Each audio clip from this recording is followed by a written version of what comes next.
As a longtime user of the Songkick platform, I've been using it to track Dashboard shows for years. I couldn't believe it when they reached out to me about attending a super exclusive Songkick live performance. So after I RSVP'd, I shared a couple of stories just from back in the day, and they actually asked me if I wanted to interview Chris Carrabba. The set was great. I loved how whether you're playing in front of 100 people or 1,000 people, like you give just like the same amount of intensity and care into everything, and it's awesome. Trying to lift the whole damn crowd, so we fight our way in. We fight our way out. You got to treat every moment of music like it might be your last moment of music. I feel lucky that I just get to do this at all. So what's the sense of holding back just because it's, and also like this, maybe it's unconventional to the way that I do shows, in the normal sense. A show is a show. There was a certain excitement in the room because it wasn't a standard show. Makes it much more unique and something I'll probably savor.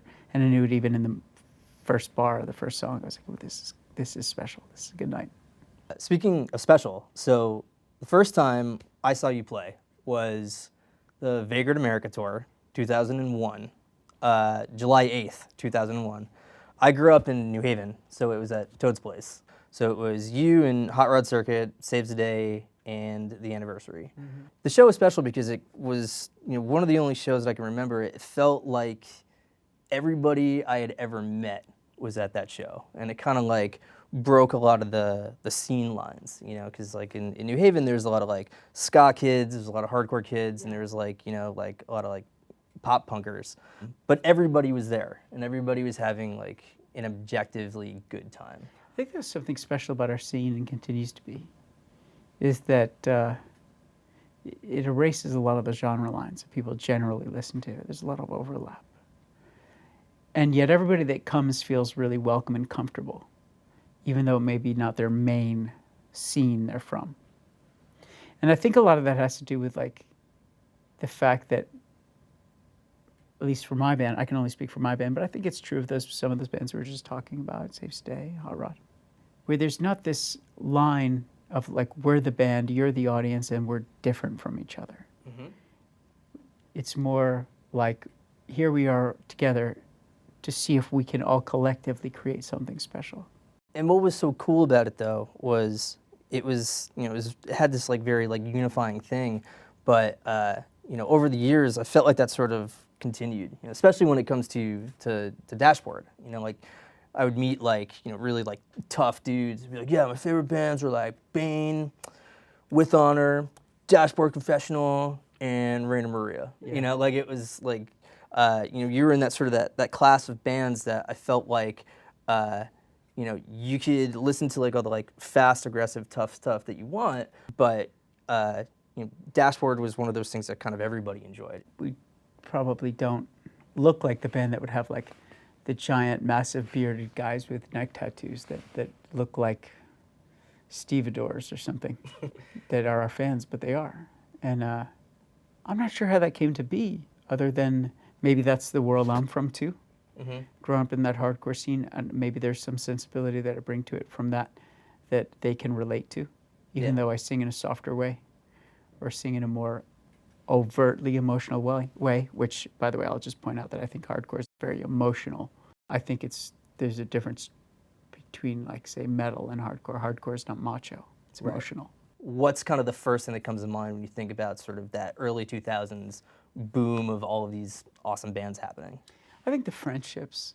I think the fact that we had all worked so hard together to create a scene with no help from anything conventional, like you might come to find, like agencies and managers and record labels. We didn't have those things. Sure, by the time maybe you saw us at the Vagrant America, we'd all just sort of kind of figured out, like, oh, there's this great indie label that follows the same ethos that we do. But if we hadn't found them, or they hadn't found us, we'd still be floating around doing that same thing all together. That was the great thing about Vagrant Records, is it was like a band in and of itself. Vagrant was like a band. It wasn't like a label. Yeah.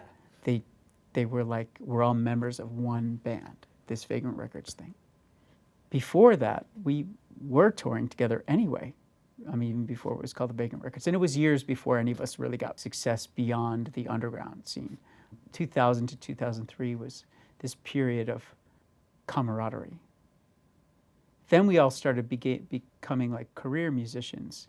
And the camaraderie didn't go away, but the demands on our time became different. Since then, when we play together, we really cherish it in a different way because it was so many years together, just us. It's like a us against the world kind of approach. And now when we're together, we just more, we kind of revel in the fact, like, can you believe it that none of us had to get a job? It's pretty incredible. You wrote a song when you were maybe in your early 20s. What do you sort of need to do to kind of transport yourself back to that time and that place when you play those songs now? It's the easiest thing. I just got to play the first chord. And you're just right back there? Yep.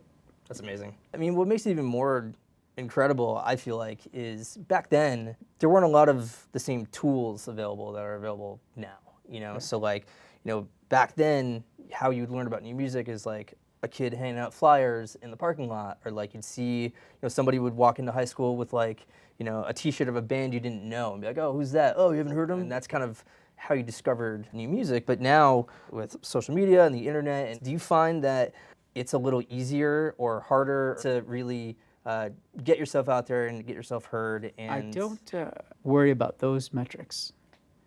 I just worry about the songs. So I take, for example, with Crooked Shadows, my new record, I took an approach which was, how much of me is the same kid that wrote those early records? How much of all of that kid can I put into these songs that I'm writing now?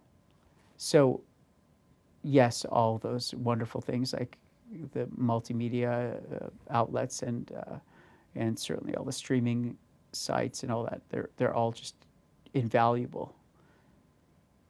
But they don't really count unless you write a good song, unless you write a song that is important to you and that you can stand behind.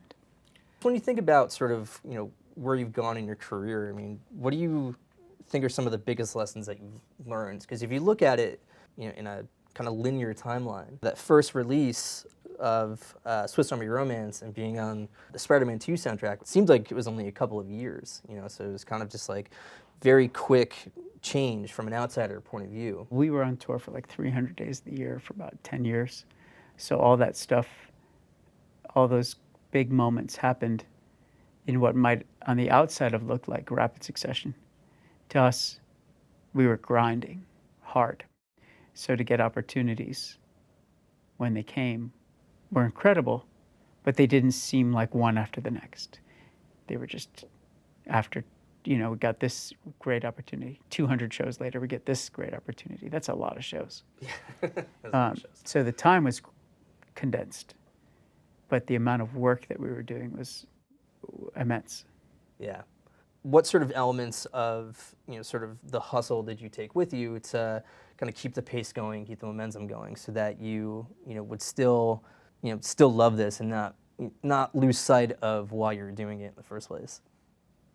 I've never really had to overthink that. Just do. Just do. Happens. Just do the. I've always operated under the approach of like, I hope there's a show tomorrow, but there might not be. So let's leave it all out here tonight. That's a good way to think about it. Well, that's good advice just in general. Pleasure to meet you. This is great. Thank you for having me. I learned more about life than I did about music, and I think that's exactly what I wanted. So that's great. More so thank you. Thank you.